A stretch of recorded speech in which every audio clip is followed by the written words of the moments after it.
Call the meeting to order. In accordance with South Carolina Freedom of Information Act, Section 30-40-80E, South Carolina Code 1987 as amended, all the media in the media area have been notified of the date, time, location, and agenda of the meeting.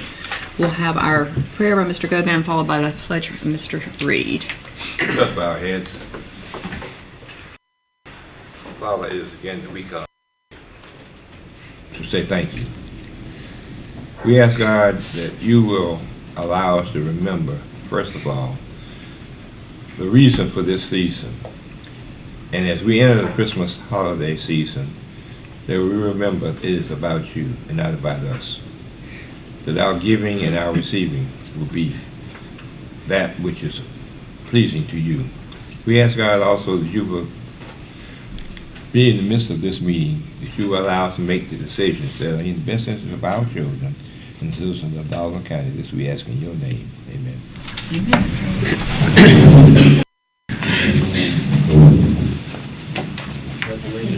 To the flag of the United States of America and to the republic for which it stands, one nation, under God, indivisible, with liberty and justice for all.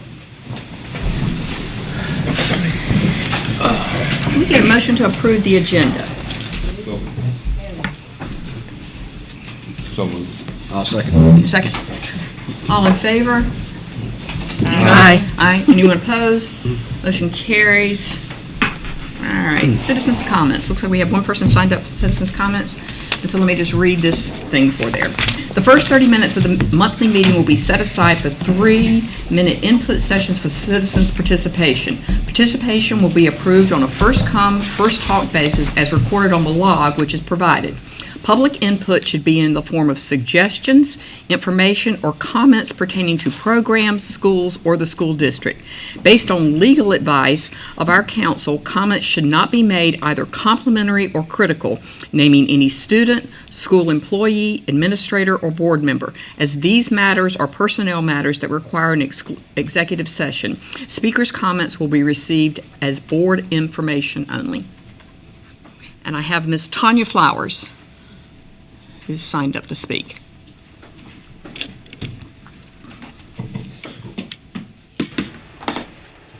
Good evening, everybody. Good evening. My name is Ms. Tanya Flowers, and this is my first time, so y'all pray for me. Even though I'm a preacher, but you still nervous at times. I stand before you. I'm a local citizen here in Darlington. I'm the founder of House of Refuge Outreach Ministry, where I provide shelter for battered women and children, cover the whole state of South Carolina and North Carolina, up under Community Grace Incorporation. And I just wanted to come before you guys today just to give you a little bit of information of what has come across my desk within the past 2 weeks. And like I stated, I do battered women and children. Within the past 2 weeks, I have received several calls and concerns from citizens, parents, and students, bullying and suicide. And so I began to say, God, what is it you have me to do? Oh, God, it's just so heart-wrenching, and I wanted to just throw this in there for you. I have two concerns, and then I got a question. My first concern is when a child report that there is an issue, rather than believe it or not, whether you believe it or not, I feel that we should look into it and question what's going on. And for some reason, from my understanding, that hasn't happened within the past 2 weeks. And it brought about another situation. And it's a horrible situation. My second statement is it's very disappointing to know that I take my time out to call anybody in the school district and I don't get a return call. That is totally not acceptable for me. I have 3 grands in the school district. I have 4 nieces in the school district. I'm like I said, I'm a minister. I preach, I teach. My husband is a pastor. He's on the school district board for ministerial. I'm in the community at all times, and my phone has been ringing above what it should be ringing lately. And so I take these concerns that I'm bringing before you tonight very serious, bullying and suicide. And my question to you tonight is, what can I do to help better and bridge that gap? Today, I launched the office in Florence, South Carolina. Today, I got the keys for the office today to launch a program called the AIM program. And what it would simply do is address the needs and services of those being bullied and prevent suicide. Also, this coming Wednesday, I will open up an office here in Darlington on Main Street. And that office will be utilized for the same reason. So I just want to bring to your attention that this is a very serious issue that's coming across my desk for the past 3 weeks. And I just think that we should try to look into it a little bit more and deeper. And like I stated, if a child comes to you and says, I'm being bullied, I feel it's not no one's job to say, no, you're not. So that's very heart-wrenching for me. For me to even come to you and say something of that nature. And lo and behold, you don't even believe me or trust me. And I'm an open book. I'm going to say this and I'm going to have my seat. It took a lot for me to come before the public and say I've been molested. It took a lot for me to come before the public and say I've been abused. It took a lot for me to tell my family a lot of things. And so when I come before you, I come with a pure heart from the understanding of other people. And so my thing is, what was given to me 4 o'clock the other morning was 1, don't forget where you come from. 2, it could have been you or your family. And 3, don't look down on anyone unless you're giving them your hand to pull them up. Thank you, Ms. Flowers. All right. Out there? Okay. All right, we have consent items. We have our minutes from our November 11th regular board meeting and our November the 25th board work session. Do you want to take those two together?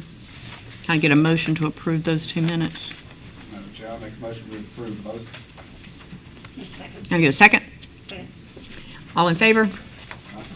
Anyone opposed? Motion carries. And now we have our adult education admissions. Can I get a motion to approve those adult education admissions? And a second? Second. All in favor? Anyone opposed? Motion carries. Looks like we are moving on to our 2024 holiday card contest.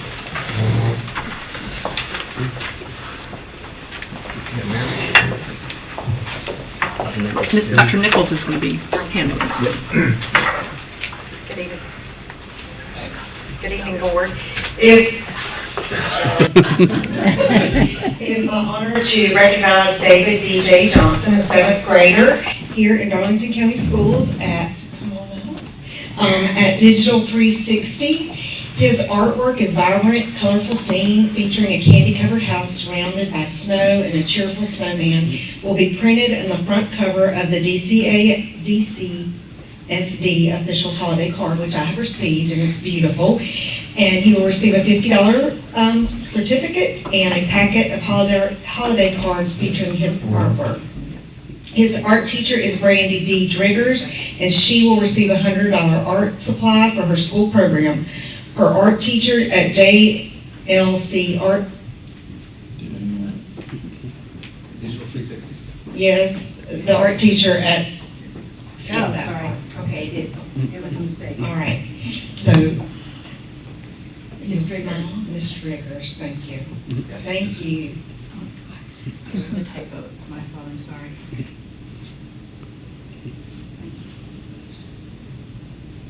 Thank you. Parents, do y'all want to get a picture? Would y'all like to get a picture? Come on. We'll hold up your. Absolutely want to give you time to do that.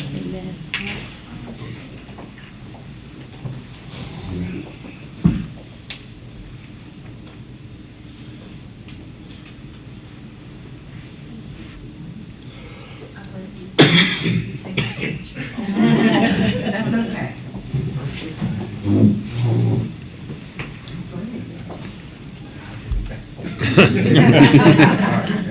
He's all the short people.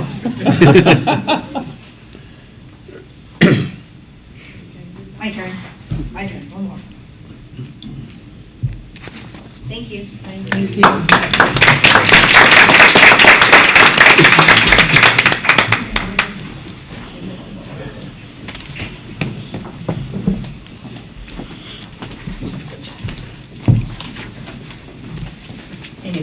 y'all want to take a minute, and you're welcome to stay for the rest of the meeting, but if you also want to scoot out, we'll give you a second. There we have a good thing. Scoot out.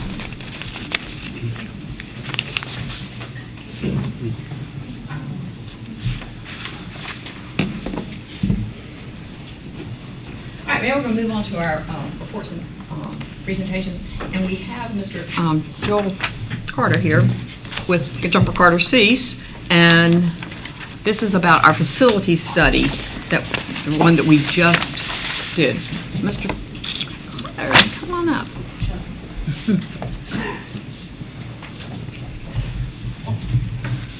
Well, thank you for allowing us to be here, Madam Chair, members of the board, Dr. Newman. We recently finished this, and this is, I think, going up on your website. This, as you know, is a follow-up to initially, this facility study was done in 2012. We followed that up in 2019, and again, here in 2024. And about every 5 years, it's a good idea to go over these. Nothing set rule, but things do change. You have property that becomes available. You have a lot of different things that you could possibly have there that could affect the different schools. Of course, just as far as the table of contents, we got a district overview, Darlington area, facility assessment, Hartsville, Lamar, and then kind of a summary there.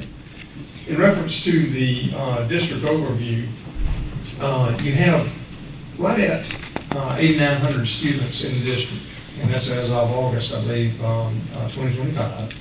I'm sorry, 2024. Got a typo there. And then the communities that house your schools, as of 2025, I should say, would be the Darlington area, Hartsville area, and then also Lamar communities. And with the addition of the new Darlington area elementary school, then that's pretty much where your schools are located. And then you have 4 high schools, 3 middle schools, and 10 elementary schools across the district. Considering the new Darlington area elementary school being occupied in August of 2025, since 2006, it should be noted that your inventory of your new schools, you've added 4 new elementary schools, 2 new middle schools, and then the Darlington Institute of Technology. And we'll refer to those new middle schools momentarily, but they aren't quite as new as they used to be. Anyway, and then as a rule of thumb, consider this. Most school districts at roughly 50 years of age start considering, okay, it may be time to replace a school. And then sometime between year 50 and 60, typically they are replacing those. And that's not, again, not a rule set in stone, but that's just something to consider as we go through this facility study. Again, the assessment, we revisited this from the information that we had, went back to the 2012-2019 documents. We visited campuses. We also had the district provide us additional information and trends that are occurring. One thing that I will say is that while a demographic study, population trends, etc., were not a part of this study, that may be something you want to consider. You have a lot of industry moving into the area, and Darlington, in our opinion, is poised to grow and have some of that growth. So those are some things that we may want to consider.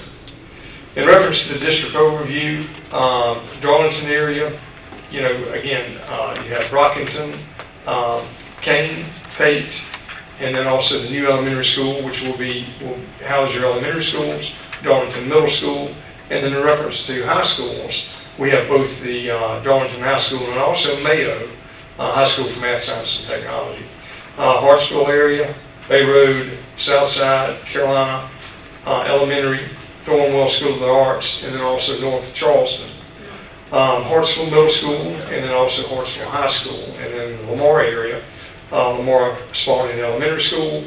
Again, a new facility. You've got Spalding Middle School and Lamar High School. When we looked at these, down at the bottom, you'll notice that some of the ways that we assessed this were from a safety security standpoint. We looked at academic programming, maintenance, and also what's needed in reference to major renovations, additions, and then also possibly replacement of the facilities. One thing that we did note from a district standpoint is, again, many of your facilities have buildings that date back to the 50s, 60s, and 70s. But one area that we noticed is that looking at surrounding districts, there's really no true focus on the arts. And that may be something that you want to consider over time, is pushing those arts, because that would set you apart from what other districts are possibly offering at this time. Darlington area facilities, again, just a general overview there. Brockington and Pate are your two oldest elementary schools, with the new elementary school, the new Darlington area elementary school coming occupied in 2025. So the Pate and Brockington elementary schools are something that we would want to focus on, bringing those up, and maybe building a new facility in the future to house those. Darlington Middle School, we always refer to it as, it's kind of interesting, Darlington Middle School, we think about it being the new school. Well, it's 18 years old. And so we'll talk about that, and also Darlington High School has served the community for over 50 years now also. Brockington Elementary, it is seated on roughly 12 acres. It has buildings that go back to, to 1953, 1960, and then new additions were done in 2010. So we think about that, the site is really tight. When we think about trying to add on to that, we think about bus traffic, we think about parent traffic, we think about the soil conditions and water runoff, etc. Really, the site is too small to be added on to and accommodate Pate. However, we'll talk about Pate next, and Pate does have a little bit of room on it that you could possibly add on to that. Kane, of course, same age as Bay Road, and also the Lamar, the Spalding Lamar, elementary school. So roughly 4 years of age, and that's going to serve the community for some years. Thinking forward, probably in about 10 years, mechanical systems will need to be considered as far as replacement goes. And then, some other areas that we looked at, perimeter security could be improved. We think that's something that could be looked at, and then also just from a maintenance standpoint, roof should be fine for many more years, and we put it out to like 2050 or longer. And then portions of the facility, just will need to be maintained over time. Pate Elementary School, we talked about it, and the site being roughly right at 20 acres could accommodate, we feel, the Pate and Brockington elementary schools without having to purchase land. So more studies would be needed on that, but that's something that we feel like could be done. And then from a safety security standpoint, students do have to leave the building proper at Pate to go to various classrooms, etc. And these are small children, and so that does create some issues when we think about inclement weather. We think about just exposure, etc. So those are some things that, of course, Pate would want to focus on, and again, not an immediate need in the next 5 years. Still think that's something that the Brockington Pate school was down the road, maybe year 7 or so. You may want to consider a new facility there for them. The new Darlington Elementary School out on Governor Williams Highway is moving along at a very good pace. The contractor's doing a good job keeping that on schedule. We will be pretty much under roof at the end of this year. So beginning next year, that facility, again, is moving well. No issues there. Roughly 104,000 square feet on a rather large site that we think could be utilized for other things in the future. But it should serve the community well for the next 15 years or so with no really needs there. It's a new facility. We really didn't, we are addressing some safety and security needs. We met, as a matter of fact, on Wednesday of last week in reference to some fencing, just perimeter type fencing for security, et cetera. And so that's just an ongoing theme, is safety and security for our students. Darlington Middle School, again, 18 years old. We think it's our new middle school, so it's not quite as new as we think it is. With that, saying that, you know, the roof is still good, some maintenance probably needs to be looked at from gutters, downspouts, et cetera. The mechanical systems are going to need to start to be replaced. That's just normal at 18, 20 years. Those types of things come along. And then security upgrades with electronic hardware, et cetera. Joe, could I interrupt? As you go through this question, student enrollment, is student enrollment the current enrollment, or is that the capacity of the school? That's current enrollment. So do you have the capacity of each school as we go through it?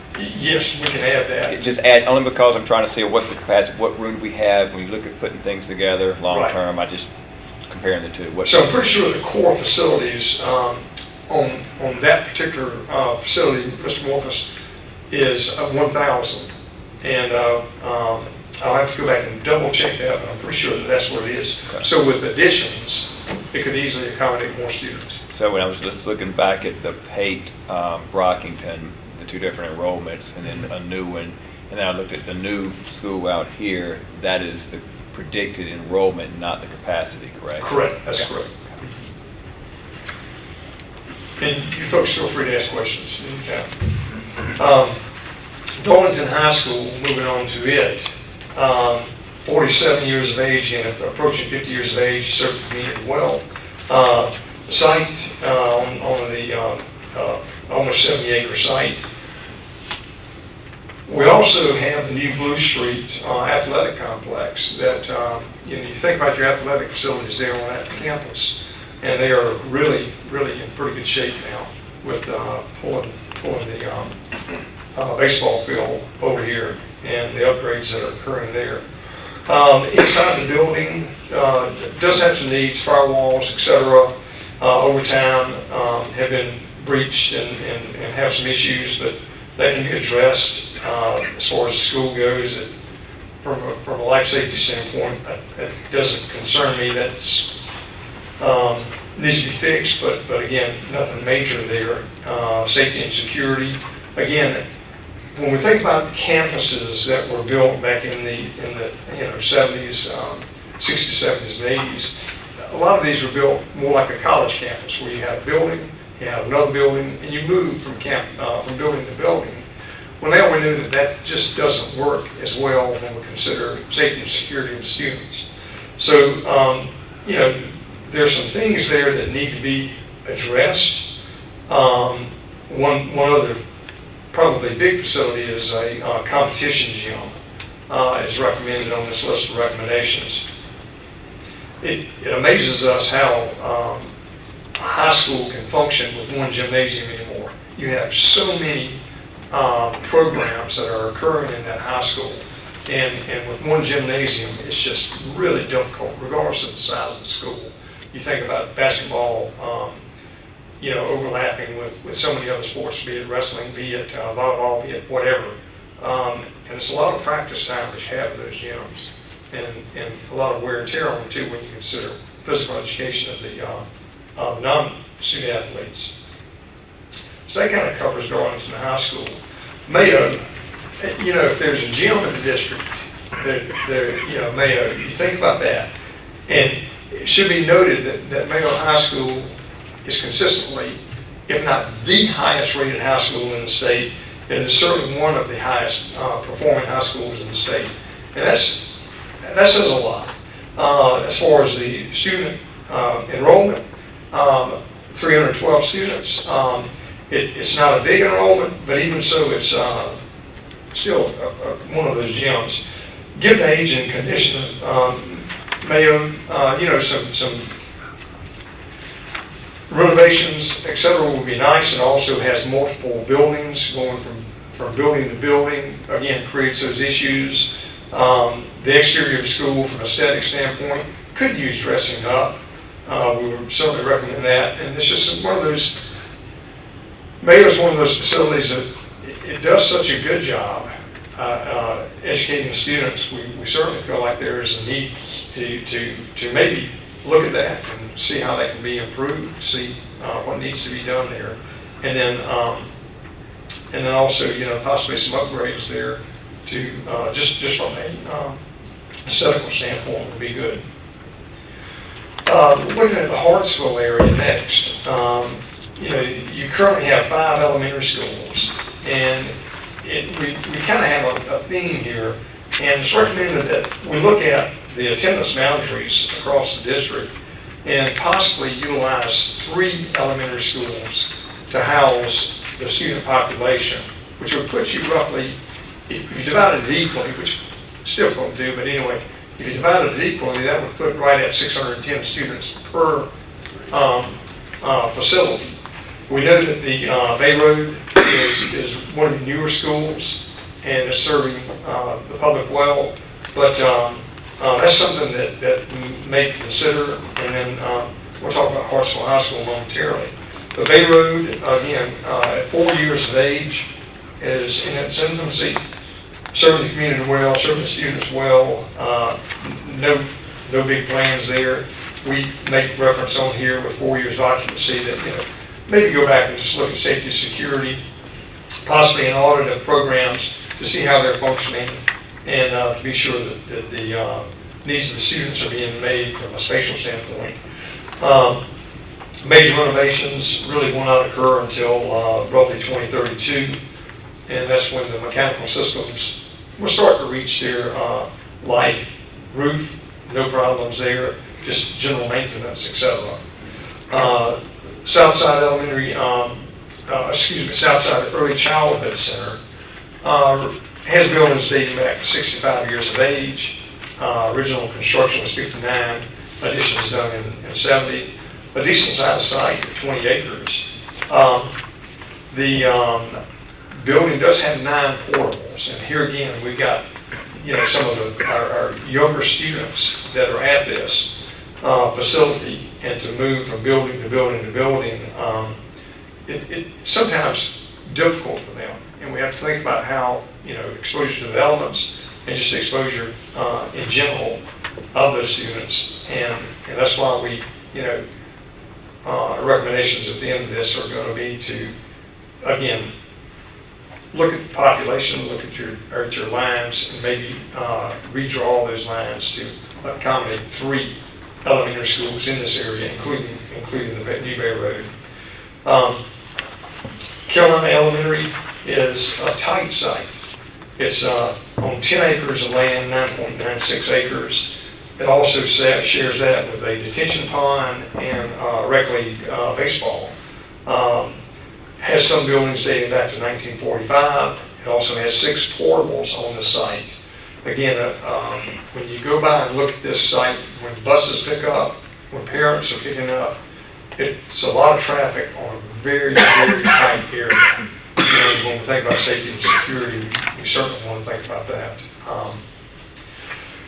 Thornwell School of the Arts is, again, serves the community well. It houses adult ed, roughly on a 9-acre site. Again, when we think about parent drop-off and pick-up, that really is all occurring on DOT right-of-way. DOT does not like that. It creates issues for them. We realize that most of those roads are not major thoroughfares, but even so, it is state roads, and SCDOT does not allow that anymore. Again, with the adult education program at the school site, considering safety, security, and also with car movements, buses, etc. Another reason why we feel like in the future, this facility needs to be addressed also. North Lawrenceville, again, we have 4 portables, roughly 70 years of age on the buildings. You don't think about it, but there is 30 feet of fall from the road, School Drive, down to the back of the site where the creek is and the wetlands areas are. It's a pretty good bit of fall across that site. Again, DOT, you're picking up children on School Road, which does create some issues out on the main road there. And then from a safety security standpoint, just buses coming in the back, parents in the front, it just does not work as well as it possibly should, and as noted at the other elementary schools. Possibly combining those schools into 2 new elementary schools, and then also with Bay Road, that would give you 3 elementary schools, roughly with a population of around 610 with the current population today. Hartsville Middle School, again, we refer to these as our new middle schools. They aren't quite as new as they used to be, 18 years of age. The site size is 41 acres, is a good site, and everything seems to be functioning there well. Again, we feel like there could be just some security assessments, just to be sure that we have the cameras in the right places, et cetera. From a maintenance standpoint, again, the mechanical systems will replace the mechanical in the auditorium 2 years ago, coming up 18 months ago. And those things, that's just the life of the building, and nothing unusual there, normal maintenance. Hartsville High School, if there's one building that just has needs in the district, this one is paramount. This one is number 1. And the reason for that is just security. It is, again, it's one of those buildings. Our firm did them back in the 60s and 70s. It was a campus-style building. And you went from building to building to building.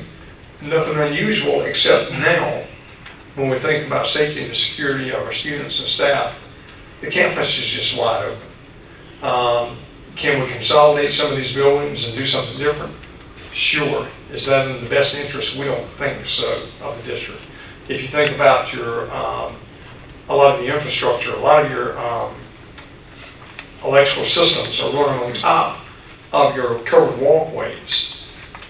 When we go to replace the covered walkway, which many of them are in need, now we may have to remove some of that electrical, which gets it very expensive to do that replacement. So we have to think about all of this as we're doing that.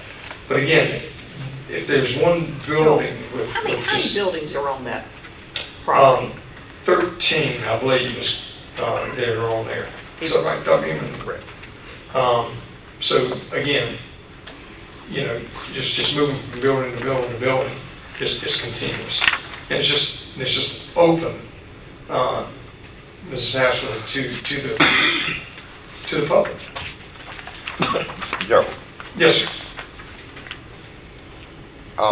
roughly, what would it cost today to build a high school that would accommodate that number of students?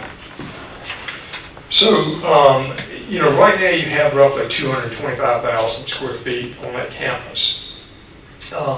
Depending on how it would be designed, probably in that, let's just take a number of about 250,000 square feet is what you would need. And then, in round numbers, put a number out there of about $400 a square foot by the time you include your site work and your building. And that's today's dollars. Next year is going to be a little different. So it's going to put you right at 100 million. Now, bear in mind that the trend right now is to have your sporting complexes on the same site. Correct. Yes, sir. So now if you include that, you're looking at probably $150 million. That's correct. You would probably add another 30 plus million.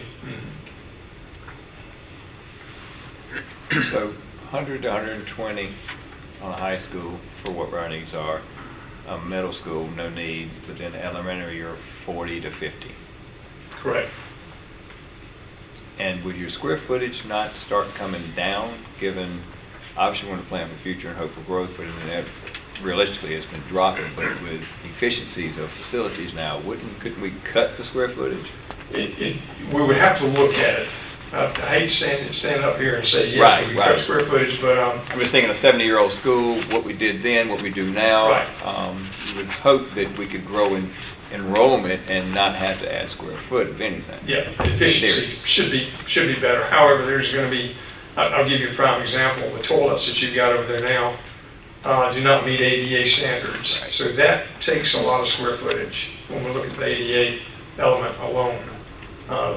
And that's good to bring up. I guess it's good for the public. We know that 'cause we talk about it all the time. Sometimes for the public to look at it, a lot of these are going, the expenses in non-educational things, but necessities. That is correct.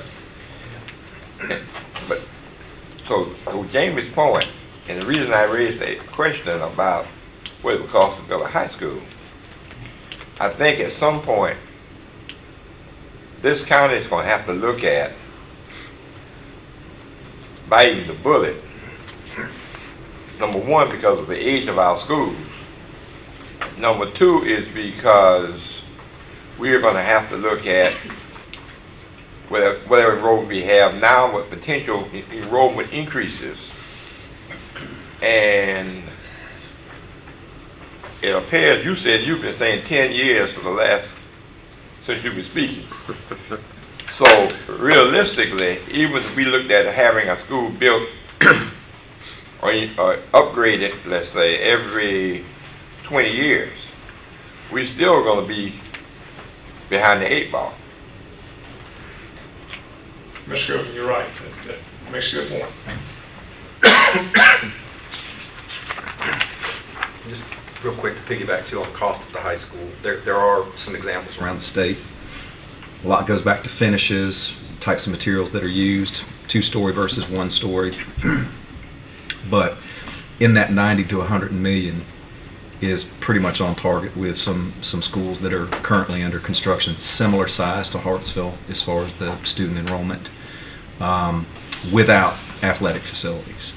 So that would be pretty accurate based on a couple buildings that are going on around the state right now.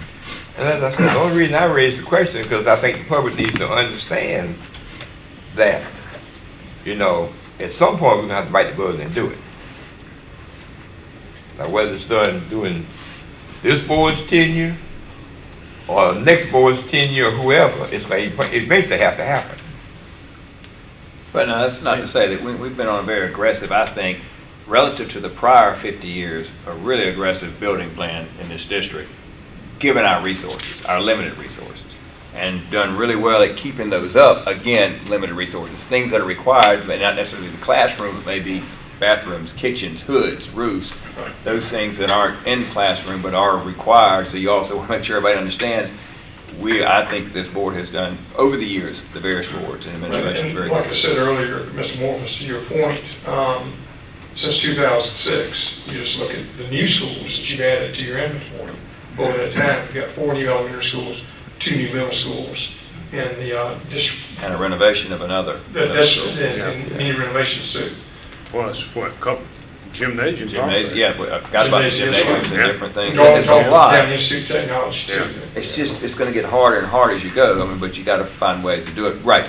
But all this is in preparation of us planning, and each board going thereafter to have a plan to go by, but understanding the cost and how you come up with that. That's the challenge going forward. Right. And then, at Hartsville, we also have the Lamar community, and we just went in alphabetical order there. So the Lamar community, in addition to the Lamar Spalding Elementary School, that houses 5th to 5th grade. Lamar High School has some challenges, has some interior classrooms. Spalding Middle School is probably the one with the most needs, immediate needs. But anyway, again, Lamar Spalding, 4 years of age, is going to serve the community for many years to come. You have Spalding Middle School, again, the portion out front, originally constructed around 1962, did have an addition in 2006, which pretty nice addition there that gives your media center, 7 classrooms, science lab, and art room. So, and again, Mr. Morphus, to your point, that's where you did add, a pretty nice facility there. And how do you move forward with addressing some of the other needs there with ADA, et cetera, in the original building? Parking is not easily monitored from the office area, so a couple of security issues there. And then, rather than now, with demolition of the elementary school on the high school site, you've got room there that you can do some things with. And considering the size of the school, you could have a wing, you could have the Spalding Middle School wing there to your high school. You would have enough capacity in your kitchen. Dining area may need to be increased a little bit, but you have enough area in the kitchen there that you could have those facilities there. Or, again, just need to look at the current site of your Spalding Middle School to address the needs there. So I think you've got options there in Lamar. And again, with the high school, the age of the building is about 60 years of age. You've got all of your athletic facilities there. We're adding, again, improving the softball complex this spring. They'll have a new toilet facility there that was much needed. So that's, again, continually you guys are improving your facilities through over the years. Lamar High School, again, interior classrooms, nothing's unsurmountable, and then also we would recommend, again, a competition gym at Lamar High School, just to alleviate some of the scheduling issues that are occurring now with athletics. From just a summary, number one, your facilities are maintained very well. Number two, you walk through your schools, and there is a lot of pride, no matter where you go, in every one of your communities. People take a lot of pride in their schools, and that's comforting for an outsider to see. It's just really good. Overall, there are pockets of the district that are in very good shape. However, there are some with immediate needs, and prioritizing those needs. Again, Hartsville High School is the one with the most urgent needs there. And again, that would be followed by the elementary schools and also Spalding. So that's kind of a quick recap of this facility study. And if you have any other questions, I'll be happy to answer any that you may have. Just a quick, when will this be live on our website? So we should be able to have this up on our website after this meeting. So, Okay. So that way the public will be able to have access to this Tomorrow. tomorrow. Okay. Right? Yeah, tomorrow. So that way everybody can kind of take a look at the suggestions and the analysis that you've done, which has been very in-depth. Quick question for you about what you're seeing today as far as design and building. What is the smallest elementary school that you have, let's say in the past 3 years, what's the smallest elementary school that you all have designed? The smallest we've designed is roughly 600 students. Okay. We have designed them also for as many in the last 6 years, for up to 1,200 students. Right. Personally, Yep. I feel that's too big for an elementary school. Even though we designed that school so that it had different communities, is what we refer to them as.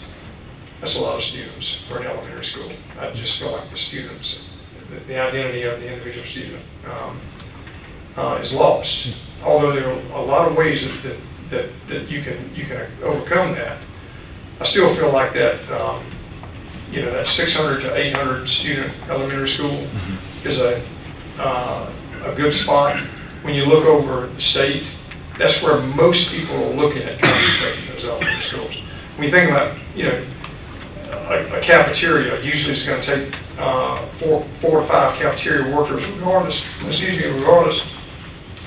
if you're feeding 400 students or 800 students or 900 students actually. So you think about a librarian and those types of things when you think about a 300 student elementary school. You've got to have all of the staff for those when possibly that staff could cover something much larger, twice that size. So there's just some things to consider. So between 6 and 1,200 is pretty much what you've seen over the past 5 to 7 years. That's correct. But it seems that people have kind of targeted that 600-ish, 650-ish as far as manageable growth, all those types of things is what you're It saying. allows you, your core facilities there again can go up to 800. But in that, 650 range is kind of that, what we're seeing. And along with that, so when we started building these schools, middle schools, elementary, everything, we went with that core. And it was always told, the idea behind that was we grow from it. So if you look at, say, for instance, Harts, we got a 190 in Thorne, we got a 211 enrollment at Carolina. What do you do with that? What if you split it? You take Bay Road, that we have ample land. I mean, we bought land for the reason of expansion. So if you use that core is, right now you've got serving 583, let's say, out there at that school. So you've got 300 you could put out there off the core, building it, but yet maintain the small class, everything's the same, but using common areas so we don't go build another one. That was the whole idea behind that. I hope we keep to that as we grow, because the cost to build a new school with all the new facilities, the media centers, the library, the cafeterias, those common areas, that we could use the hub that you designed and grow. I don't like big schools, but you're really not getting the big school. It may be the big campus, but you're going to keep the class size and everything the same, but utilize that footprint, I guess. I mean, so again, as we think to grow, I think we need to keep that in mind, why we design them that way in those large tracts of land. Yeah. But I also think in that same light, you would have to go back to the thing that Joe talked about earlier, and that's zoning. Because you would have to go back and rezone your district. Oh, yeah, you have That to redo would the be whole- all yeah, you have to do different everything. And that's the elephant in the room nobody really wants to address. But I mean, But it has to happen. you say an elephant, but again, I don't look at it as an elephant. It's just one of those things, you got it, when it comes to a cost, what are you looking at? I mean, when you split it up, again, we've gone over various scenarios, but again, I wouldn't even worry with actually do it, plan it, this is an alternative. How else will you get a new school that's 75 years old, given our tax base? Well, I don't disagree with you. But I just think you got to address the whole issue when we do it. Unfortunately, we have to worry about that still with our high schools. That all stays the same. It's just the elementary is our big kicker right now. In Harts. In Is our Harts. zone. Is Uh, our- all over. Elementary is our biggest problem for zoning. Right, correct, in all of our communities. Oh, well, just Darlington, Hartsville, Lamar's obviously Darlington, fine. Hartsville it is. Yeah, Darlington, Hartsville. Yeah. Joel, I mean, you come back to saying Hartsville. Is Hartsville High is the biggest priority? The reason why it's the biggest priority, is it the actual physical structures, or is our prime because of how that campus is laid out? That Like a functionality thing, or? It's really more how the campus is laid out. There's just no good way to secure it. so we're talking about, basically you're talking about safety. Correct. And renovations, you're saying, are difficult because of the way that the buildings have been connected with the electricity and The infrastructure. infrastructure, correct. So to untangle that infrastructure and renovate would be really costly. It would be very costly. And you have to decide where to put the school, right, if you're building you one. Yeah, that's true. And so just real quick on the elementary schools, just based on the elementary school we're building now, that 600 to 800 student elementary school is about a $30 to $40 million project. 40 to 50. 40 to 50 now. Okay.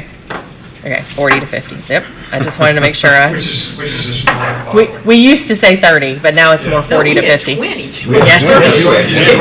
First three were 20. So the, Doubled in 5 years. yeah. Since COVID. At 20 apiece. So, We did 3 of them at 20 apiece. Yep, 21, yep. Yeah. 18 to 21. And now we're talking 40 almost for one. So if you did 2 elementaries in Hartsville, how large would they be? 1,200 each? 600, he said. 600. 600. You've already got Bay Road.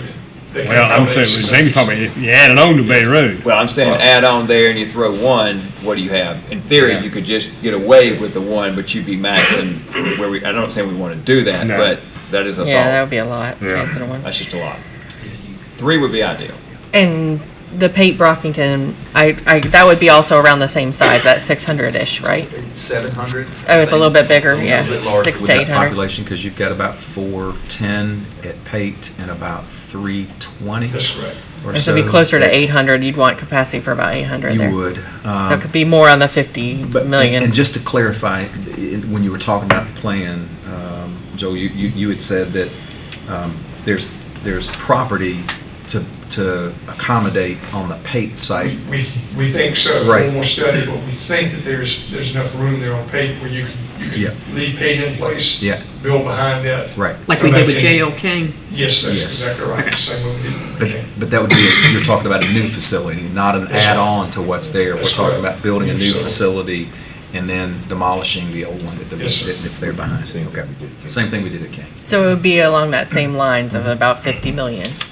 That'd probably be on the higher side, because you're demolishing the one building, that has cost, and then you're also, slightly larger facility there. I'm just trying to get a ballpark. I mean, I know obviously, I'm not asking you to commit to those numbers, but just to give people a sense of the cost of each one of these I buildings. think, Mr. Morris brings up a good point, because you think about, is there capacity at J.L. King that you could add some more students to? Is there capacity in the new facility?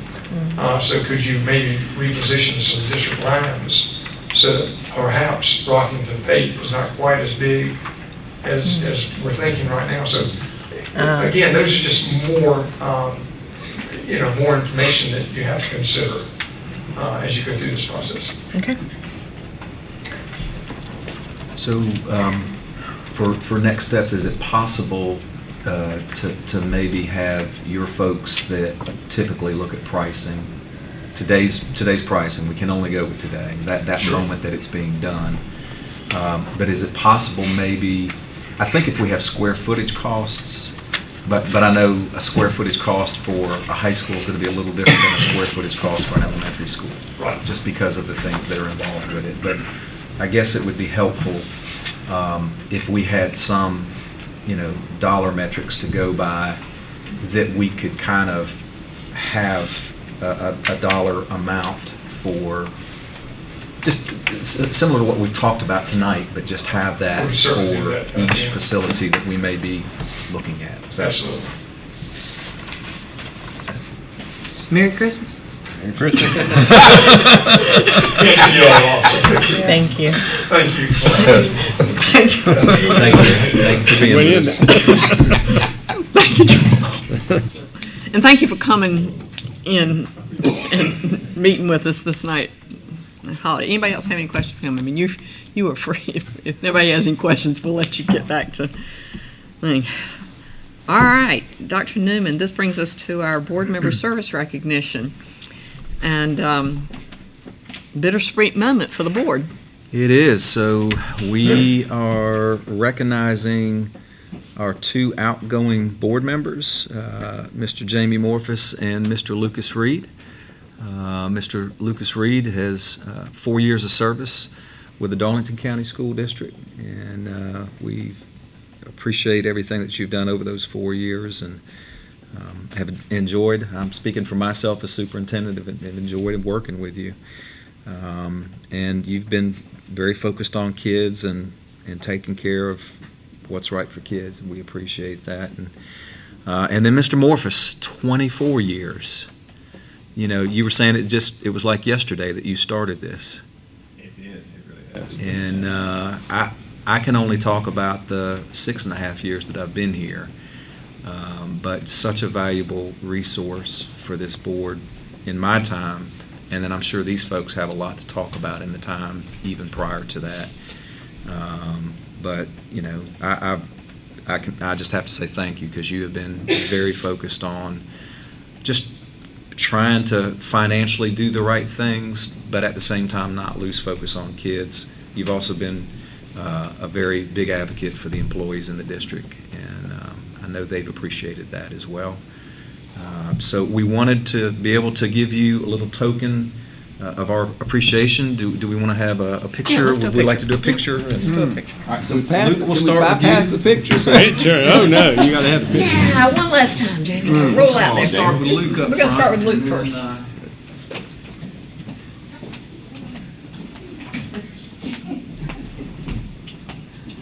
So, this is a small token that will be something that will remind you of all the great things that you've experienced over the past 4 years. And hopefully, some of the ones not so great, those memories will fade too. So, Thank you.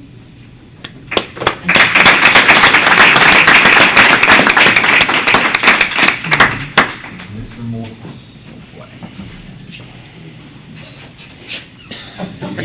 This could not be a more appropriate, I know. if I know what's in here, this could not be a more appropriate gift for the man who rolls in Yeah. 2 minutes before the meeting. I hope it is. To your next place on time. Yep. All right, let's get you straight out here. We'll clean you up a little bit. So hard to do. All right, you want this? Thank you.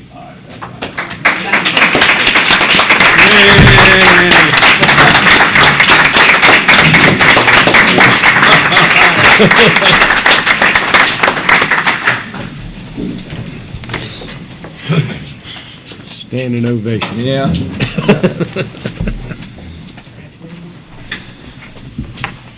I know boards change and people roll on and off, and we appreciate the perspective and always the expertise that everybody brings to the board, and we wish you both very well. Don't forget us. You know where we are. You're still a citizen. You can give us input, so we greatly appreciate all you did. All right. Our next regular board meeting will be January the 13th in 2025 at 6 p.m. here in the training room. And then next we have our budget reports. All right, so Ms. Renee Douglas will give the board an update. I believe y'all have some information that you are able to look at, and Ms. Douglas will talk us through that. We discussed at the work session that might be easier if we had a summary. Yeah, you want- Oh, you want to Come on up to the podium. Be official. Come on down. Okay. Goodness. All right. I will not say, I promise. We talked at the work session about summarizing some of the board reports just to make them a little bit easier to read. I sent you a summary. It's more or less it's like the tables that are in the management discussion and analysis that we do with the audit report each year, so I thought it would help summarize the revenues and expenditures, make it a little bit easier to group them together. But if you see something you want, that might be a little different, I can certainly do that. The first one had the budget to actual as of October, and the reason we do October now is because that's the last fiscal month that we have all of the information for. Our revenues don't come in until the supporting documents for the revenues don't come in until the 15th or 20th of the month, so we're always a month behind. If I gave you November's, it would have no revenue. So right now, our tax revenues are low because all the tax bills just went out, and we won't collect those until starting in January and February, and that's really when we see what our budget actual really will look like. So right now, we just kind of maintain to get through the end of the year, and once everybody starts paying their tax bills, that's when we see our revenues increase. Expenditures, 85%, 83 to 85% of our expenditures are people, so we're a service industry, so that's normal. I did a budget to actual for October, and then I did an October of this year to October of last year comparison, and just to let you kind of see where we were then and where we are now. But if there's anything else that you would like to see, let me know. I also included the fund balance report that we have to submit to the State Department of Education each month. That was a new proviso. And as you can see, our fund balance started out high, and it's a lot lower because our revenues don't come in until later. So that's really kind of an odd report. It really doesn't mean anything, in my opinion, but it is information we are providing to the State Department, so I thought you might be interested in looking at that in case they bring something up that, you have talking points. Which is sad that the state requires you to send in something that's really worthless. It Makes really you wonder is. what they're looking at. And I'm not the only CFO in the state that thinks that, so, yeah, we're, and I will, if you have suggestions to, an easier to read report, I'll be glad to do it. What I try to do is mirror something that we normally do at the end of the year, and that way, when the audit report, our audit, I am expecting the draft, in the morning, hopefully early in the morning, but, we are a little bit behind, but they were in the final stages, so we'll get that filed this week and all will be well. And you'll be getting a copy of that soon. Any questions? Just curious, make sure I'm looking at this right. On your salaries, from 16.5 to 19.2, 16% increase. Well, some of that is salary increases, some of that's fringe benefit. It's part of the, underneath. Yeah, and some of it is that in the prior years, there were separate funds, and with the new funding model, they've rolled up some of the funds into the general fund each year. We used to get separate funding for nurses and for PE teachers and for career specialists, and each year they roll a little bit more up, so those numbers go up, so it's just kind of misleading. But just when you look at an increase like that, you ask yourself, well, we know what raises you got, so that's only a small percentage, or is that staffing increase? Is that? No, it's similar to what Ms. Douglas is talking about, is that, for example, we used to get a separate fund from the state for at-risk, okay, and it was a chunk of money, and we had a lot of salaries that were in that. So before, it was listed as general fund and then a separate at-risk fund. That at-risk fund has been rolled up into the general fund now. So it inflates the increase. It inflates. And another thing is some of the ESSER positions that we kept, and some of the interventions that we kept, those are now in the general fund, whereas last year they were not. Through That's ESSER. probably the I would think that would be, if we looked at this 4 years ago, or 2 years from now, we wouldn't see that. Yeah, they're not going to be comparative. We have to pull out all the things that we. Which again is good that we get this information so we can ask and make sure we're there, but there's obviously an answer for that, and that would be I think the answer would be more the answer to that than anything. Yeah, and I think that the ESSER positions are the majority of that, plus the salary increases. I think our salary increases were anywhere from 4.5% to 5% overall, because we did 3% plus a step. So that was included in the budget, the amounts that, I think it was around 4 or 5 million. But anyway, anytime you get this information, if there's anything that you have a question about, let me know, and I'm glad to address that. We've got. Ms. Douglas, on the fund balance one, I know that's, that's a moving target, but isn't that kind of like our cash flow? So like, if we've got revenues, that's going to be a higher number versus if we don't have revenues? It goes up as it's really like a retained earnings for your business. If you did accounting 101, it's the difference in what your revenue and your expenditures accumulated over since the beginning of time. So it's not cash, but it mirrors your cash flow. But that is also the fund that we want to look at for our reserves. Correct. Because there are times when things change and you've got to have something to follow. Yeah, and the reason. It's kind of your capital position, I guess. One of the reasons this is misleading is because some of this fund balance is assigned. This is general fund balance. This isn't all of our fund balance, but some of this is already designated. And, over the years, the board has taken excesses of the fund balance at the end of the year and transferred it to capital, so we can do all those building facilities that Mr. Carter was just talking about. So, but when the General Assembly says, you've got $35 million in your general fund, you should need this, I mean, that's, you want to keep at least 3 months expenditures, and we have a policy that we keep at least 3 months expenditures in your fund balance. You also have to have reserves for anything unexpected. We had a sinkhole one year. I mean, we've got, you gotta have somewhere to go get that. Because we have never had to do a tax anticipation notice, have we? No. So No. because we have maintained this A healthy.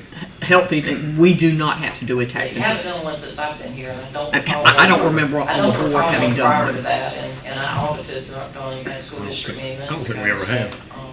Because there are many districts That do. have to because They have to borrow money. they don't have cash flow. Yeah. And our fund balance allows us cash And as flow expenditures- before the and as- taxes come in. And as expenditures go up, I mean, I've been seeing $9 to $10 million a month. So the expenditures are going, the costs are going up, so, our fund balance, isn't much more than 3 months worth right now, so. And I know we typically have just reported that at one moment, which was when our audit, when they finished our audit, there would be, our fund balance was this number, but the reality, and some of the, there's been some things in the media where they look at that number and say, well, you have that money, but the reality is that's only one moment in time. At that time, that's how much you have, but a lot of things affect that Ms. Douglas has to deal with all the time, so. But we are strong financially. We don't have any major issues, right? Yes, we don't, we have very little debt at all. We issue a general obligation bond every September. Yep. And we pay it off in March, and that's to do capital projects and. What's our bond, and our bond rating is? AA, is our bond rating. I mean, our credit, basically our credit rating. is very good, yeah. Yes, that's what I mean. Our Yeah. credit rating is very good. Yes, very good. So we tend to get a good We bond, got a good really- we got rate on our really bond because our really credit good rating is interest good. rate. Yeah, very good interest rates. Okay. But I guess we also have to be cautious going forward. I always say this, because I always have a lot of concern for enrollment, because our funding is based on enrollment, and when you have a large drop in a year, it doesn't hit you, it's the next year that it hits you. That's correct? Because that's what your funding is based on the previous year, enrollment. Well, it used to be. This is kind of based on, now that with the new funding formula, they look at the enrollment across the state of South Carolina. That's why, we used to say we had this discussion in the senior leadership meeting the other day. We used to could say, we lost 100 students, and I could tell you almost to the penny how much money we were going to lose. Now, we have to wait until they calculate the entire state. They take the average daily Which I'm saying is membership across the hard. state and divide it by that calculated student-to-teacher ratio, and then they distribute how the funding will be. So there is no math on the back of a piece of paper to come up with it. We have to wait until they do the entire state. It's really very bizarre. Renee, just for my future reference, Act 380, do you see a need for us to maybe try to address that? Because as I keep hearing people across the state, it was not a good idea to start with, but it's even gotten worse, if you will. And so, is this something we need to really look at? Because it impacts the way you do your formula. Well, Act 388 just took away taxes that are on owner-occupied housing. And I don't know how we would address that. We still get money, but we get the exact same amount of money that we've been getting. You've been getting the same amount of money for the past 15 years. And that hasn't changed. So, it's not popular. It's not a popular topic, but we don't have the ability to raise the millage to above, if we did need it. I mean, there's restrictions, and that's basically what Act 388 did. But it's been in place for a while, so. So you're saying it's more the new funding formula that you're concerned about than it is? I mean, the new funding formula, they're still figuring it out, so. I mean, we haven't gotten any less money, that's for sure, but, it's just the way it's calculated, it's very difficult. It's difficult for me to calculate. I know last year was the first year, right, that we had this new funding formula, last school year. Yeah. And they said that, they're keeping it as a budget proviso so they can continue to modify it each year. Have you seen any modifications this year that have improved it? No. Okay. But there are groups within our circles that, or work on that behind the scenes. Yeah, I know you have people in your in the association and all sorts of things that are trying to make some improvements, but I wasn't sure if you'd actually seen any movement. They haven't changed it. Okay. Anybody else have any questions? Thank you, Ms. Douglas. Appreciate it. That was very helpful. Thank you. All right, moving on to our action items. We are at a point where we're looking at naming the new combined Darlington Rosenwald school. So, Dr. Newman, do you want to lead us through this one? Sure. The process, how we got here? Yes, Chair Hassler, members of the board, members of our audience and online audience. The district administration gathered names that were submitted from both the Rosenwald and the St. John's staff and parents. And so there was a survey that was sent out for anybody that worked in either of those two buildings or anybody that had children in those buildings were able to submit names. And then we put together an ad hoc committee that went through all the names. And of course, there were many names that were submitted that couldn't be utilized because, the prerequisites were couldn't be named either one of the two school names that are current or any combination of the two school names. Couldn't be named after a person, and so there was, after we gleaned the list from that, we were able to whittle it down to, I guess we were sitting at about 10, and I think that another meeting gleaned it down to 5.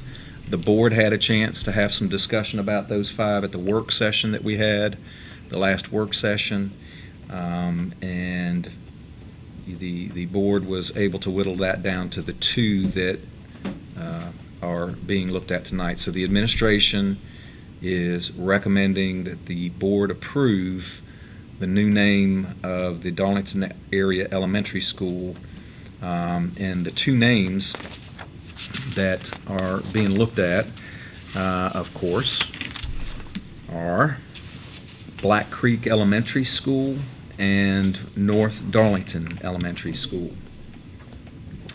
And so, Chair Hassler, I would recommend that we do a poll of all of our board members of each name and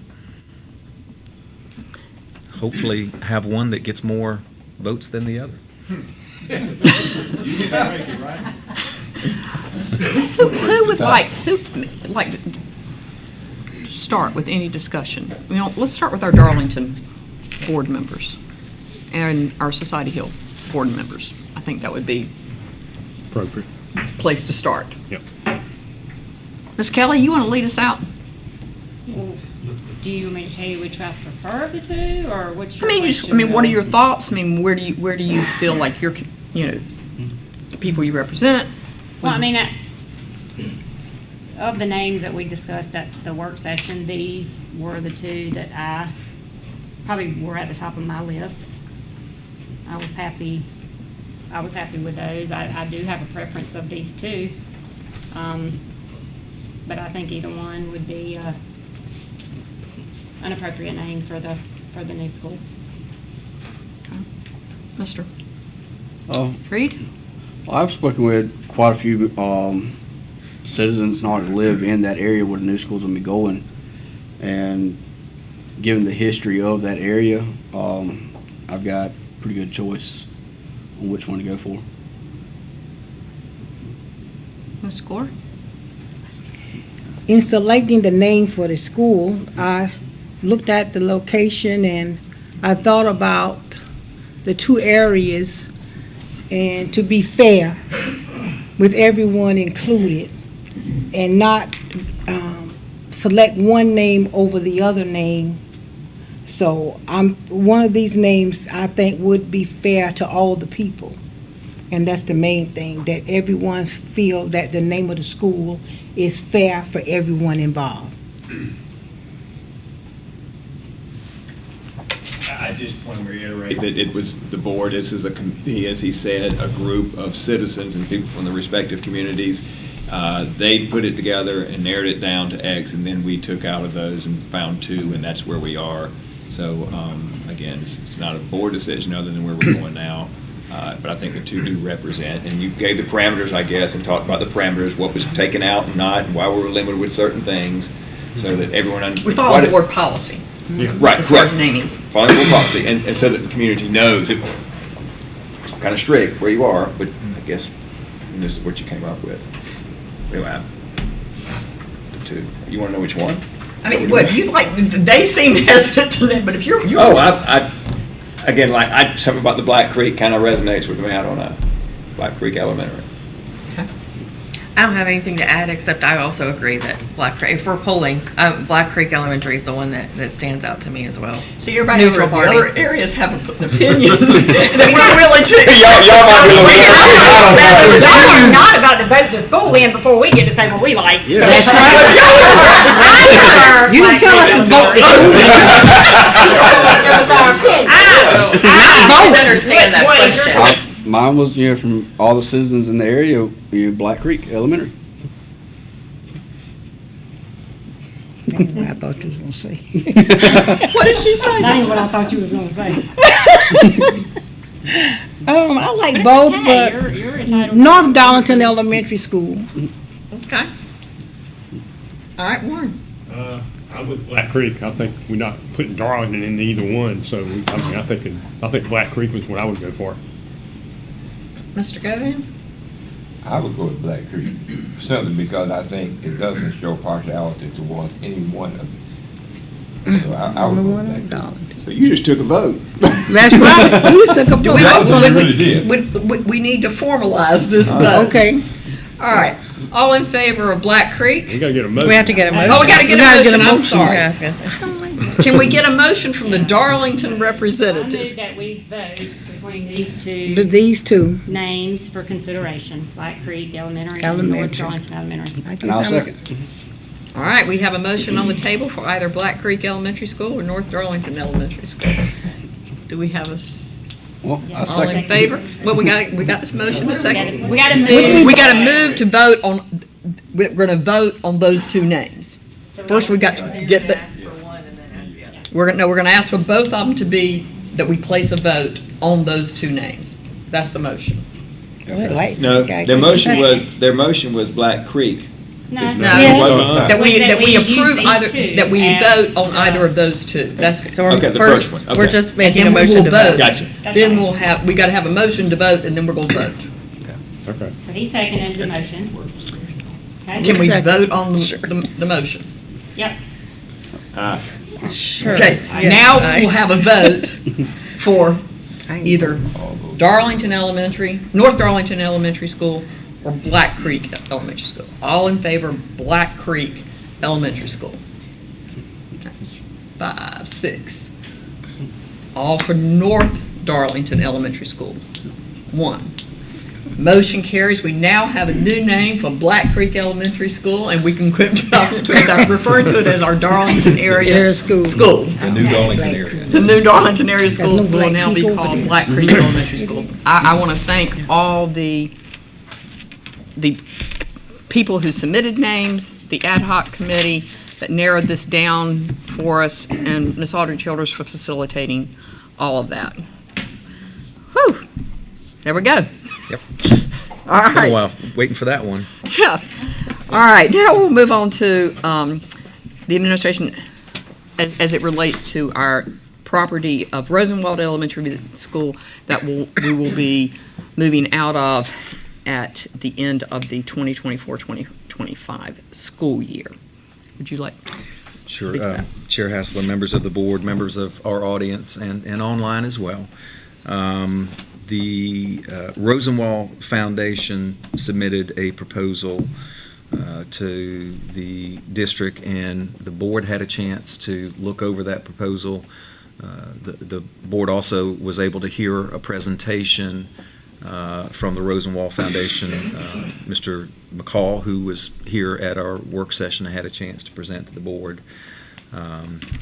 And, you know, tonight would be, the administration is recommending that we move into contract development in order to be able to have the Rosenwald Foundation acquire the facility once we have moved out of it.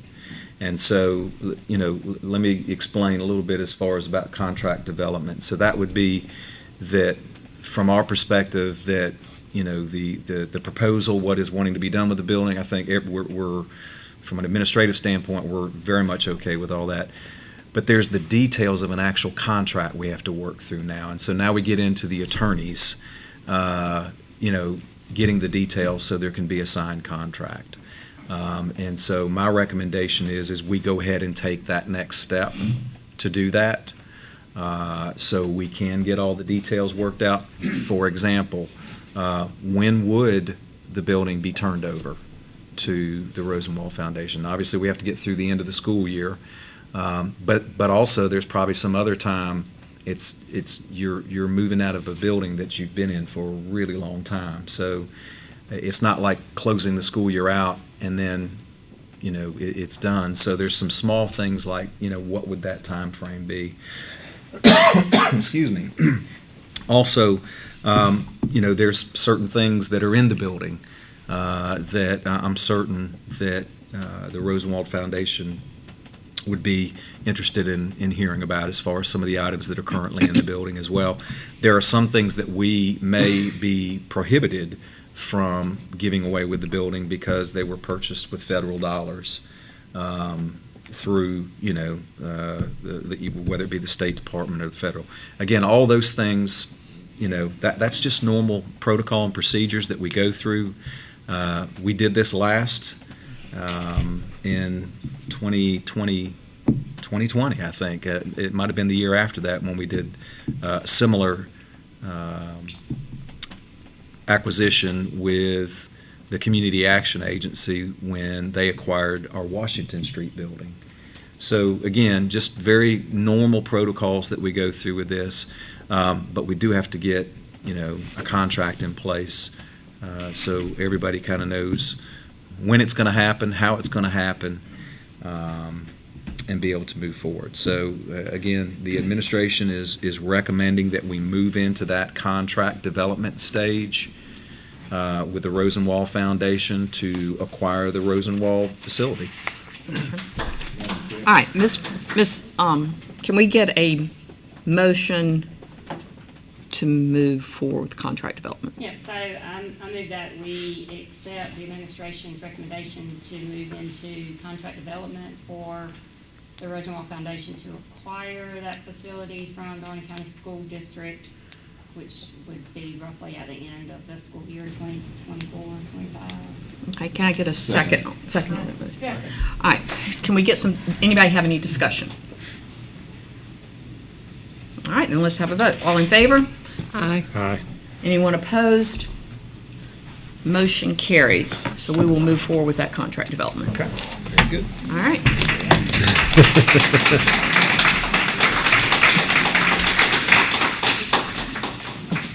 All right, superintendent's update. Dr. Newman. Chair Hassler, members of the board, members of our audience, and online audience. Just a few things on the superintendent's update. First of all, I wanted to congratulate Mr. Charles Govan for being sworn in as the president of the South Carolina School Boards Association this past weekend down at the School Boards Conference. So, Mr. Govan, congrats. You're legal now. You're street legal, as they say. So we're glad to have you in that role. Darlington County is well represented, and we expect you getting lots of things for Darlington County. So, any comment? I think I heard the fifth. Yes, yes. Child, you Yes. don't get any treatment, right? So Right. you're gonna get knocked out. I'll work Dr. it. Newman, you want to hold just a second? Yeah. While we, Sure. anybody else wants to Y'all are leave? welcome to leave. You're Yes, you welcome to don't have leave. to We'll stay. pause right now for a second if y'all want.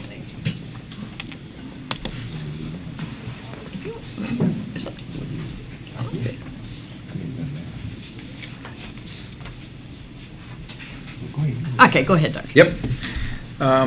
So that was the first item that I had. I did want to congratulate all three of our football teams and the excellent seasons that they had this year. Hartsville High School, Darlington High School, and Lamar High School. All of them made it to the playoffs. All of them won a playoff game. Two of our high schools won two playoff games, and so I think the future looks bright for all three programs. I just want to say thank you to the head coaches and the leadership of those schools, the athletic directors, the principals, everybody involved with helping our student athletes be successful as they were this season, and look forward to continued success. We have the end of semester coming up, so thankfully with our new calendar that we have in place, the end of the semester exams are before Christmas. I think everybody remembers at one time we used to wait for 2 weeks after we came back, and that was very difficult for the adults and the kids. So very glad that we're, again, in this modified calendar that the board has adopted over the past few years. So end of semester exams are coming up over the next 2 weeks. And of course, the end of the 9 weeks for our elementaries and our middle schools as well. So look forward for success for our high school students on their end of course exams and semester exams, and to be able to come back starting fresh with new classes. And speaking of coming back starting fresh, we will have our Christmas break that is coming up, and so that is December 23rd through school day wise through the 3rd, but actually the first day our adults are back on the 6th of January. It's a professional development day, and we'll have our kids come back on the 7th of January. So certainly pray for safe, joyful times with family, and having some time off for our students first and foremost, but their families, and for all of our adults that try to help our students be as successful as possible for them as well. So so looking forward to Christmas break. I know everybody is.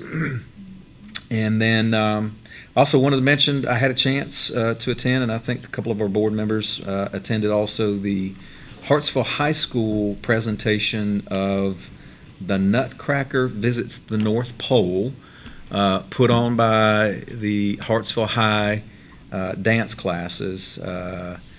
Mrs. Tracy Allman, who is the dance instructor at Hartsville High School, who also is our district teacher of the year, as well as the South Carolina State Dance Teacher of the Year, put on a really great production. So it was good to see a lot of kids. She was very quick to point out a lot of these students have never participated in anything like that, and so it was new, but lots of smiles, lots of joy, lots of community involvement. So it was good to see that, and how the community is able to benefit from that as well. As I always do, I try to highlight one of the areas of our strategic plan. Those areas are student success, staff excellence, community engagement, and efficient use of our resources. and just give examples of how our schools are actually accomplishing this each month. I'm going to focus on community engagement this month. Last month we focused on student success, so community engagement is what I wanted to highlight.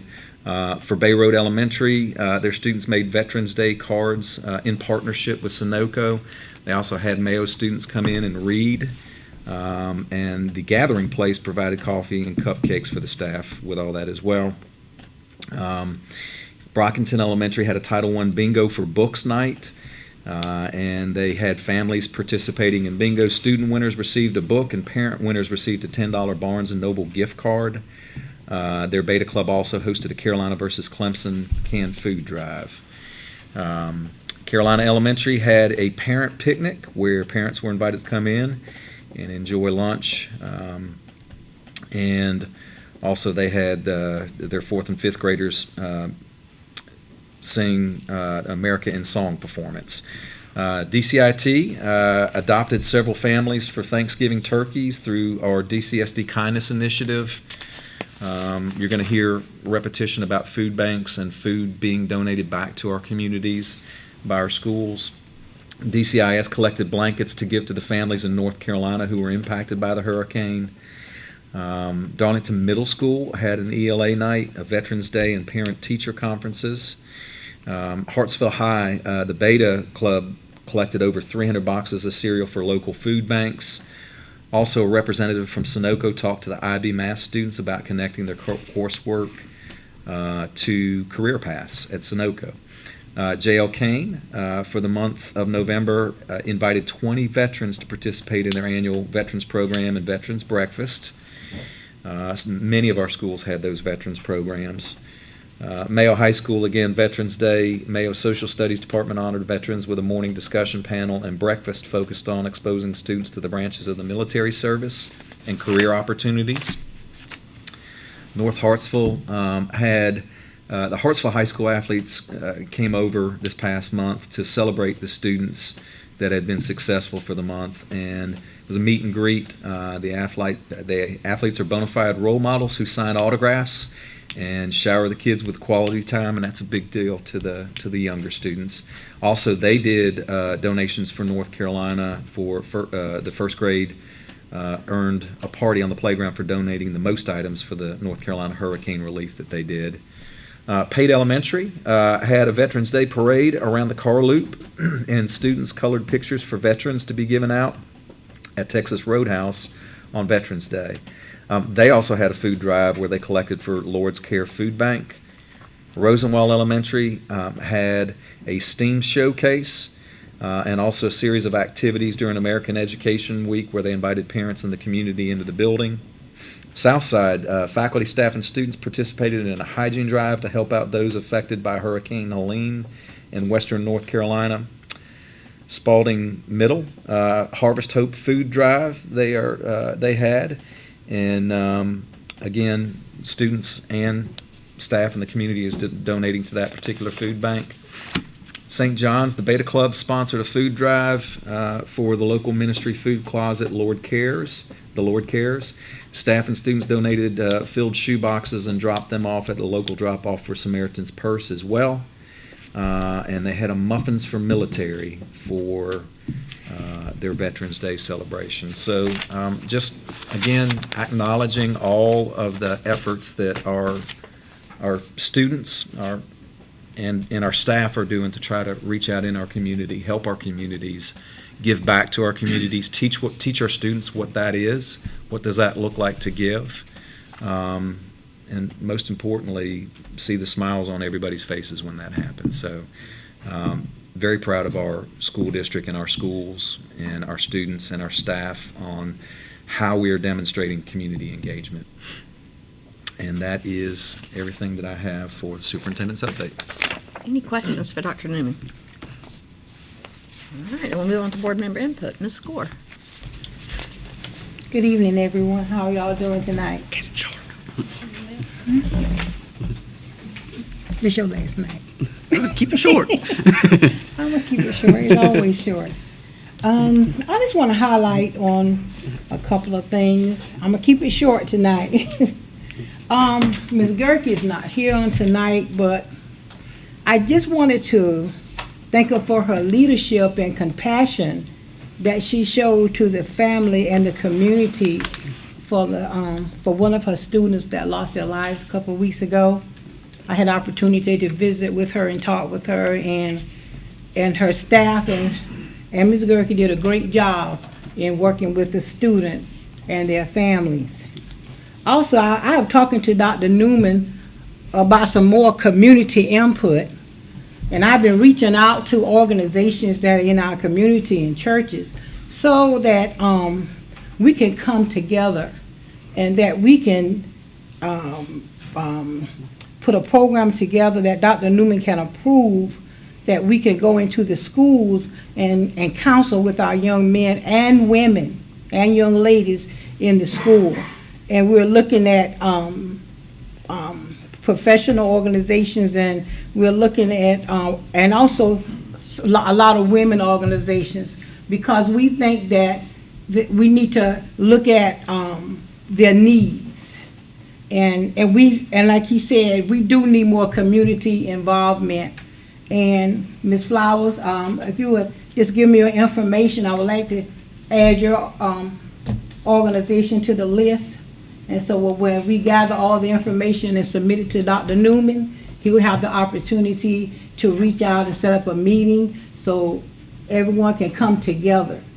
Because we need to work with our children, and we need to handle some issues and some serious issues that are going on in the community. And we are very concerned, and I have a lot of people contacting me also. They're concerned about things that are taking place in the community with our children, and we would love the input, we would love the help and the support that we can do to help turn these children's lives around and make a difference in their lives. So I'm all in it, so I'm just want to get that together, and so Dr. Newman can start working on bringing these organizations together for us to help our children deal with some of the problems that they are dealing with. And these problems are overflowing into the school system, and it's overflowing in their education. So we want to make sure that we are providing them with the best opportunity, the best chance for them not to fail. But we know that we have to reach out to them and work with the school district, because they can't do this by themselves. So I appreciate every organization that would love to come and work with the school district in trying to help and mentor and counsel these children. So I appreciate that you coming here tonight, Reverend Minister Flowers. Thank you so much. And I'm not going to add anything else of what I had to say. I'm just going to cut this off, because Dr. Newman, you covered about all the events I went to, so I don't need to talk about it. So I'm going to turn it over to Luke so he can say my last few words. Say your last few words. I'll say, it's past 4 years, it's been a pleasure. I've been able to expand my knowledge as an elected official these last 4 years, but don't be surprised if you don't see me again. I may not be holding the same office, but I'll still be active and I'll still be available. With that being said, I know Christmas time's coming around. Our principals and teachers that's currently watching, the Grinch may be making an appearance to the schools again this year. And don't worry, the administration building's not out of the question either. So, we got Merry Christmas. But as the holidays are coming about, everybody just remember what the season's for. Spend time with your family. It's always a stressful time of year. Just don't take for heed what it truly means. That's right. And December 20th, the city of Darlington is doing an outdoor movie over at Wells Park, by the old Georgia Pacific, across from Nick's Barbecue on Main Street. There'll be artificial snow. The movie is going to be Elf. And again, the Grinch will probably be there as long as Santa Claus. So everyone, it's open to the public.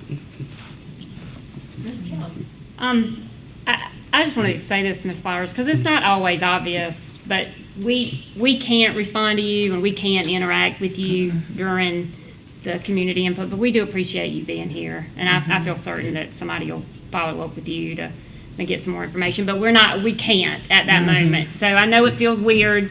Better watch out. I came and did that one time, and the next year I was on the board because of that one over there. It was that one right there. Yeah, but I just wanted to make that clear, to explain that we didn't just all sit here and go, No, we didn't okay, ignore you. next. We can't at that moment interact. So I just wanted to make sure to explain that, and just to say to Luke and Jamie, thank you.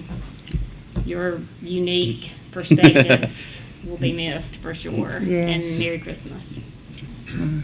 Warren? I want to say, Jamie and Luke, thank y'all for what y'all done for the last years. Jamie, 24 years, quarter of a century, but. And don't talk. I know. You know where you are. But we do appreciate you both, and we will definitely miss you. I want to wish everyone Merry Christmas. Hope you have a safe and happy holiday season. Congratulations, Charles. He's already left, but for him being elected president. And Mr. Miller, how are we? Doing good. Last one reported 2024. Yep. 13 teacher vacancies, 3 elementary and 5 each, middle and high. In January will be better because we tap into the winter graduates coming out in December from the local colleges. So doing okay. I see we have some new people coming on with just graduating. That's good. That's right. And I sent you all an email about the hiring event. We're planning that for February 1st. Looking forward to it. Okay, good. Ms. Thompson? Congratulations to Charles, who has already left, but just so, congratulations to him being the president of the South Carolina School Board Association. It was nice to be there with him this past weekend, to have him sworn into that office, and enjoyed the conference. I think I just always like to point out that we go to these conferences multiple times a year, and this is an important one, the one we just got back from, because it's where we set priorities for our association to basically lobby on our behalf with the legislation. So the entire state of South Carolina, all the school boards help to set those priorities and provide guidance on how the association does that. So it's an important meeting, and appreciated being there, and it was great to see Charles sworn in. And I guess I'll just say Merry Christmas and to anybody watching, and take the time to recharge, be with your families, and just relax and come back strong in January, because we all need it, I'm sure, kids and adults alike. So that'll be it. And I'm going to go ahead, if you don't mind, Mr. Mayor, I'm going to go ahead and say mine, and then I'm going to let you have the last word on your 24 years out the door. So I'm just going to once again reiterate, thank you very much, both of you, for your service to the district. When I came on the board, Mr. Morphus sat on that side. I sat where Ms. Thompson was, and Ms. Maureen Thomas was there.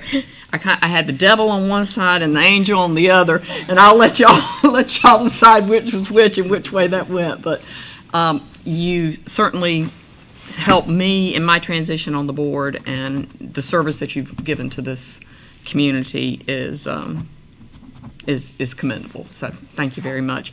And I also want to point out, I also attended the Nutcracker that Hartsville High School did, and it was just a delight. And my face hurt from smiling at the end, because it was just such a joyful event. And I can certainly see why Ms. Tracy Allman is our district Teacher of the Year, and also she is the state Dance Teacher of the Year, because it was just a joyful event, and so I appreciate all that. And with that, Mr. Morphus, I'm going to turn it over to you. Wow. And let you close us out. I like to say nothing. I'm good. But I guess I'll have to say a little bit. First and foremost, obviously these gifts, which y'all do this all the time. I feel like every time we come to a board meeting, we have gifts. I'm like, why do y'all keep giving us stuff? We're not the ones that deserve it. Y'all deserve it. The teachers deserve it. But past 24 years have gone quickly. And do I regret not running? Yes, I obviously regret not running. And some of the things that I've seen this board do of recent makes it even worse, because I think we've got a lot of bright things, a lot of good things happening, a lot of momentum right now. And one of the things I can say that I've recognized over the years is how well this board gets along. You know, we've been to board meetings, or well, not board meetings, conferences and things, and everybody always raves about how well this board gets along. But that's not to say that we don't have debates, deliberations, discussions, and heated ones. But fortunately, we do that in our meetings, we do that in our closed sessions, but that's healthy. I think that's why we're here with our different perspectives, and I've appreciated everyone's opinion. And one of the things I think that I've learned is, I say this a lot, but consider the thoughts and concerns of others before those of your own. And I would recommend that to this board going forward, any new board member going forward, because I got on here thinking, you know, oh man, these are some easy fixes here. They're not easy fixes, and it's not because they're not easy solutions, but you have other people to consider, and your ideas and your thoughts may not be the right ones. And the good thing about this board, when we come out as a group, although we have those debates and discussions, we come out united. And I can say I don't know that I ever remember a time, not only this board, but boards previous to this board. So I commend the board on that, and I ask that y'all continue to do that and think about that. I don't know if this district's benefited much from me. Wow. But I have benefited from this district. I've worked with various administrations, various boards, but most of all, the teachers and the students, obviously, over the years, seeing what they've done and watching them. But the teachers, the talent we've got in this district, I'm always proud to take them to events that I've got and have them speak. Much better than me. I mean, they know so much more, and they're so talented. They make us look good. But they're impressive. I mean, there's no business that wouldn't hire our teachers, any of our teachers. We've got a lot of talent, and we need to take care of that. And one thing I always leave the board, always talk about lately is, let's listen more than we dictate. And I mean that. I talk to you all the time about that, about the administrator, the top. Don't tell them how to do their job. They're professionals out here. These principals are professionals. These teachers are professionals. Let's learn from them. And one of the things that's got me excited now that I'm leaving is we've got someone who seems to be, some people, the group, seem to be getting in those schools, listening to those principals, listening to those teachers, those classroom teachers. Yes, we have standards to get to, but how we get to those standards should not be dictated by one group or one person, so to speak. Let's get out, let's listen to them, let's hear what they have to say. How would they get it? All our schools have different demographics. They're all different. They know best what's there. So what do we need to do over here from the board and from administration is what can we do to support them and help them accomplish their goals? Not saying we don't do that, don't get me wrong. But I do think sometimes in the past we may have dictated a little bit too much in driving things the same way for every school. I don't think that's necessary, I really don't. So I've been encouraged by what I've been seeing over the last little while about how we're getting into our schools and the principals and listening to the teachers in classrooms. And I think that bodes well. I think that really helps us going forward. So I would say again, listen, I didn't do that a lot myself. I have always learned, and for you board members, trust me, when you hear something in the community, don't go fight in the district about it, because there's always two sides to the story. And while I want to be the advocate of the community and the student and the teacher, et cetera, you got to listen to administration too. There's always two sides of the story. Let's make a good decision. And this board, again, while it might not be your decision or what you want to do, listen to everyone and come out with the best decision for those that we're here for, and that's the student. So with that, again, I've enjoyed it, learned a lot, and really have appreciated it. And going to miss it, without a doubt. So. Thank you, Jamie. Well. Sorry. Last time. All right. We'll move on to our personnel actions. Can I get a motion to approve our personnel actions? Is Jamie on this list? No. Madam Chair, I make a motion to approve. Can I get a second? Can I get a second? Okay. All in favor? Aye. Anyone opposed? Motion carries. Do we have a need for an executive session? We do. Okay. Can I get a motion to move into executive session? Sure, I make a motion that we move into executive session to discuss personnel, actions, and contractual matters. I get a second. Second. All in favor? Aye. Anyone opposed? We'll move into executive session.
take a motion to come out of executive session. I move that return to regular session from executive session. Can I get a second? Second. Second. All in favor? Aye. During executive session, no actions were taken, no votes were taken, and I will take a motion to adjourn. So moved. Second? All in favor? Aye. We are adjourned. That's it. Final adjournment. That's it. Final adjournment.